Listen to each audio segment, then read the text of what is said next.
So are you thinking about moving or making another life change, but just aren't sure if you can afford it?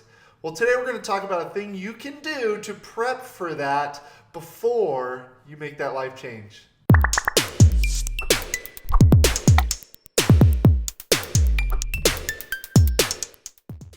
Hey everyone, I'm Craig and I'm a financial coach who's passionate about helping people break the paycheck to paycheck cycle and finally find some peace of mind when it comes to their money. Now, something that we want to do sometimes is move or take on a new expense, but we rack our brains and stress over the fact that what if we get into this new house and we can't afford the new mortgage payment? Or what if we want to bring on a house cleaner? What if we want to put our kids in a private school, but we just don't know if we can afford it? How can we do that without putting ourselves at risk or waiting until it's too late to realize we can't actually afford to pay for it? Well, that's what we're going to be digging into today. But first, if you haven't grabbed it yet, I do have a free financial freedom roadmap that you can grab right up here. This is a guide that's going to walk you step by step out of the paycheck to paycheck cycle. It's going to show you exactly what to do to go from feeling strapped with your cash to finally reaching that place of financial freedom. So click the link either in the description below or right up here, and I will email that directly to you. All right, so a life change is coming. What can you do to prep for that? So first of all, we want to do research on what that cost is going to be. So if you're looking at private school for the kids, look into those tuition costs. What is that added expense going to be? If you plan on moving, run those numbers of what you think a good mortgage payment would be, a monthly payment's going to run you.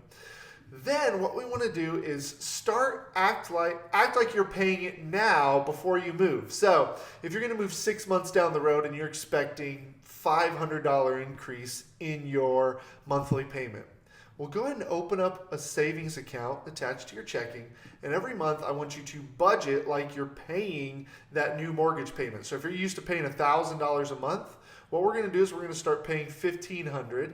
We're going to put that $500 extra over into that savings account. So we're getting used to that new mortgage payment already.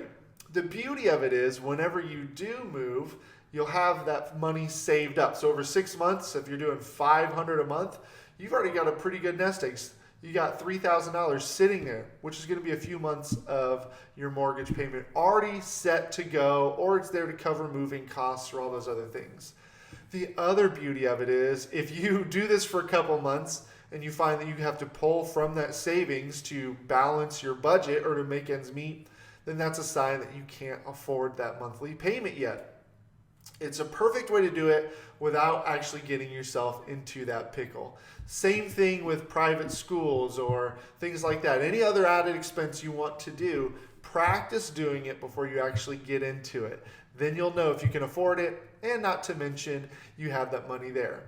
If you're a business owner, this is a perfect way to decide if expanding the business is a good idea, if adding an employee is the right move. Start putting that money aside. Whatever you would pay an employee, stick it in an account. If you're wanting to open up a new branch or a new office or purchase a new piece of equipment, whatever, all of these things, what you can do is open that account, funnel money into it.